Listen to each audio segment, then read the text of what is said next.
Shalom, selamat pagi saudara dan saudariku. Dunia yang ajaib. Mari nikmati berkat Tuhan melalui ciptaannya. Mari alami keajaibannya setiap hari.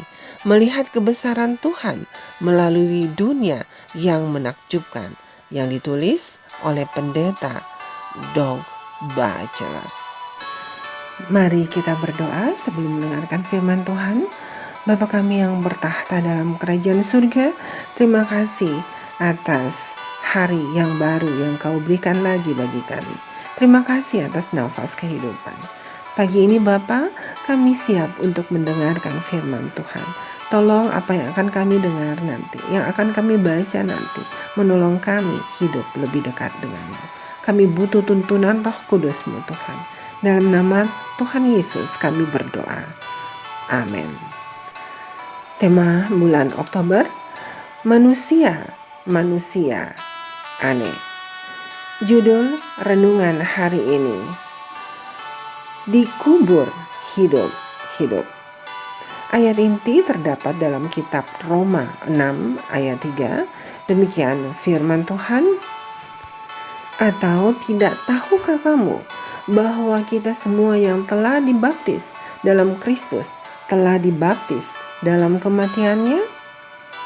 Saudaraku, pada tanggal 29 September tahun 2000, seorang pria Rumania berusia 46 tahun dari sebuah desa kecil bernama Braila ditempatkan di peti matinya.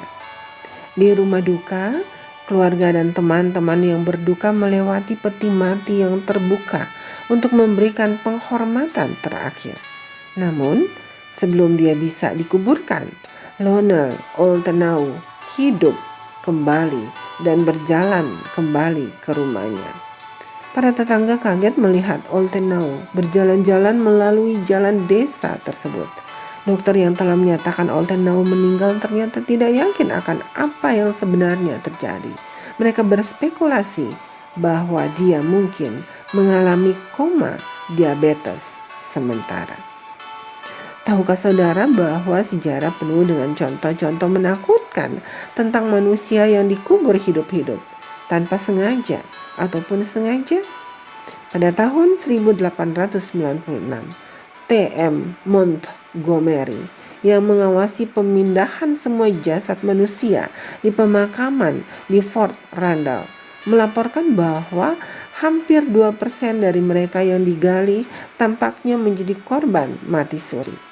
Di Pulau Lona pada abad ke-6, salah satu biarawan Santo Columba bernama Oran digali kembali sehari setelah penguburannya dan dia ditemukan masih hidup.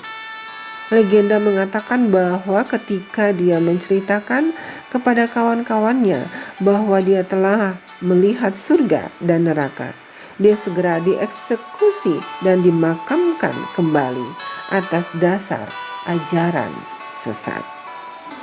Pada akhir abad ke-16, jenazah Matthew Wall sedang dibawa untuk disemayamkan pada makamnya di Browning, Inggris. Salah satu pengusung jenazahnya kemudian tersandung, menyebabkan yang lain menjatuhkan peti matinya, sehingga menghidupkan kembali orang tersayang yang telah dinyatakan meninggal itu. Wall hidup selama beberapa tahun lagi, meninggal pada tahun 1595. Dia merayakan kebangkitannya setiap tahun. Kemudian pada awal abad ke-17, Marjorie Elphinstone meninggal dan dimakamkan di Artanis, Skotlandia. Ketika perampok makam mencoba mencuri perhiasan dari tubuhnya, almarhumah membuat mereka ketakutan saat mulai mengerang.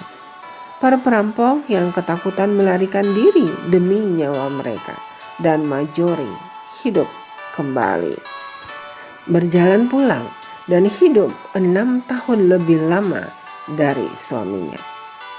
Saudaraku yang kekasih dalam Tuhan Yesus Kristus, Alkitab membahas jenis penguburan prematur lainnya yang terjadi lebih dari yang saudara pikirkan. Ketika Rasul Paulus menjelaskan arti dari baptisan, dia menulis, "Dengan demikian kita telah dikuburkan bersama-sama dengan Dia oleh baptisan dalam kematian, supaya sama seperti Kristus telah dibangkitkan dari antara orang mati oleh kemuliaan Bapa, demikian juga kita akan hidup dalam hidup yang baru." Dalam kitab Roma 6 ayat 4. Apa yang mati dalam baptisan? Paulus berkata, manusia lama kita telah turut disalibkan dalam ayat 6. Ketika kita dibaptis tanpa sungguh-sungguh berpaling dari diri kita sendiri, cara hidup yang lama dan penuh dosa, kita seolah-olah dikubur hidup-hidup. Dosa alamiah ini perlu mati supaya tubuh dosa kita hilang kuasanya. Apakah saudara pernah dikubur hidup-hidup? Mari kita berdoa. Terima kasih Tuhan atas renungan yang baru saja kami dengar. Kami orang berdosa ini memohon pertolongan Tuhan sehingga kami mengubur hidup-hidup dosa kami melalui baptisan dan kami hidup kembali. Kami percaya Tuhan, hanya dengan kuasa Tuhan sajalah yang akan menolong kami hidup lebih dekat denganmu. Dalam nama Tuhan Yesus kami berdoa. Amin. Demikianlah renungan pagi hari ini. Tuhan Yesus memberkati. Amin.